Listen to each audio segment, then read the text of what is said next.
Bonjour chers amis, nous sommes le lundi 19 décembre, 14h49. Merci d'être là, j'espère que vous allez bien. Donc nous entamons ici le chapitre 2 de la philosophie de la liberté, le besoin de connaissance. L'homme est un être complexe. Il revendique toujours plus que ce que l'univers lui accorde librement. Une des caractéristiques de l'être humain, c'est d'observer. Dès qu'il se réveille le matin et qu'il se trouve en face de l'univers, du monde, il commence à observer. Et partout où il observe un phénomène, monte en lui le besoin de trouver une explication. La nature lui offre ses dons librement, mais c'est comme si l'homme n'était jamais satisfait. En fait, l'homme est un être de désir, et la soif de connaître, notre soif de connaître, comme dit Steiner, n'en est qu'un cas particulier.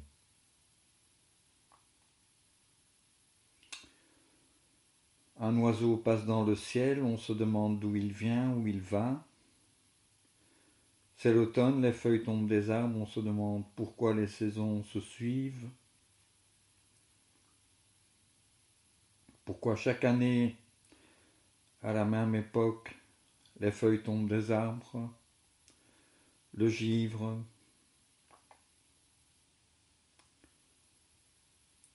Chaque phénomène, en se manifestant, nous pose un problème. En fait, on est incapable de rester dans une sorte de pure contemplation devant les choses. Il y a un philosophe qui a dit un jour, je ne sais plus qui, la chose la plus difficile pour un être humain, c'est de rester assis sur une chaise. Faites l'expérience et vous verrez. Chaque expérience nous pose une énigme. Nous ne sommes jamais satisfaits de ce que la nature offre à nous, à nos sens. Donc l'être humain est un être qui est en contact avec le monde extérieur au travers de ses sens. L'ouïe, l'odorat, la vue, etc. Une odeur parvient au sens de l'odorat, il faut qu'on en trouve l'origine. Tiens, est-ce que c'est une fuite de gaz? Il me semble percevoir l'odeur d'une rose, on recherche la rose, on voit la rose, on s'approche d'elle. Tiens, c'est quel type de rose? Nous désirons connaître d'une chose infiniment plus que ce qu'elle nous révèle directement. Notre être s'en trouve divisé en ce sens que nous prenons conscience de l'opposition entre nous et le monde. Face à ce monde, nous nous affirmons en tant qu'entité indépendante. L'univers nous apparaît alors dans son opposition, le moi et le monde. Je ne sais pas si vous vous souvenez, mais je vous ai parlé de l'évolution de l'homme et de l'humanité, en partant du fait qu'au départ, l'être humain vivait dans le sein de l'univers, uni à la nature extérieure. Quand je dis la nature extérieure, je ne parle pas de la nature telle qu'on la voit maintenant sous nos yeux, mais telle qu'elle devait être à cette époque.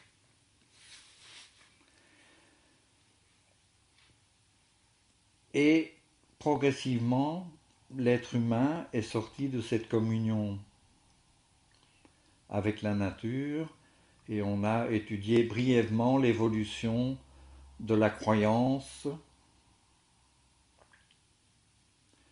de la révélation, vers l'époque de l'âme de conscience, aux environs de la Renaissance, où l'homme est entièrement séparé du monde et se définit lui-même intérieurement comme un moi pensant. Vous connaissez tous la fameuse phrase « je pense donc je suis ». Et je vais vous faire un petit schéma qui reprend d'une manière différente cette évolution.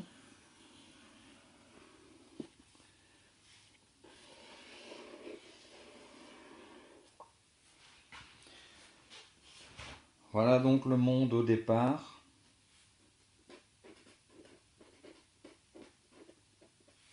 Et l'homme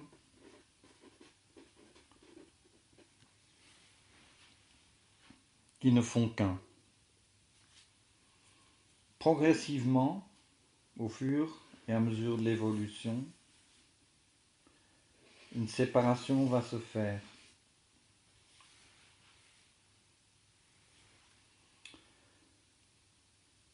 Jusqu'au moment où, à notre époque, ces deux entités, le moi et le monde, se trouvent face à face.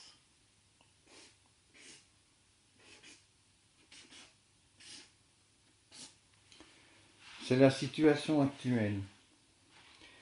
Et cette situation fait que l'homme avec son moi face au monde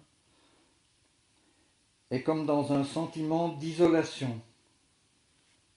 Et tout au fond de nous existe le sentiment, vit le sentiment qu'au fond nous appartenons à ce monde, bien qu'en étant complètement séparés. Naît alors la nostalgie de retrouver cette unité avec le monde et que cesse cette dualité, cette séparation qui nous a amenés jusqu'au temps présent.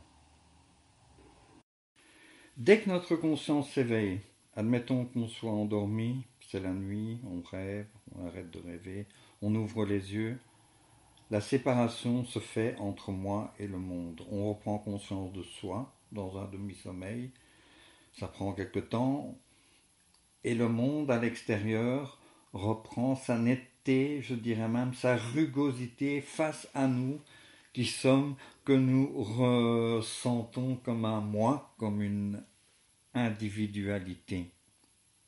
Et pourtant, et c'est quelque chose à bien prendre en considération, il faut se placer face au monde et un sentiment étrange apparaît.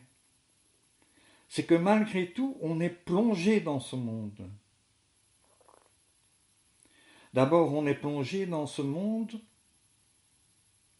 avec son corps, avec ses organes. La peau, ça n'est pas une cloison étanche comme on le pense généralement. Les choses nous pénètrent par les oreilles, par la bouche, par les yeux. Et nous avons le sentiment que malgré que nous nous trouvions face à face, dramatiquement, avec le monde et moi, qu'on vit cette dramaturgie continuelle, ce spectacle continuel, où moi je ne suis pas le monde et le monde n'est pas moi, et ça se cogne.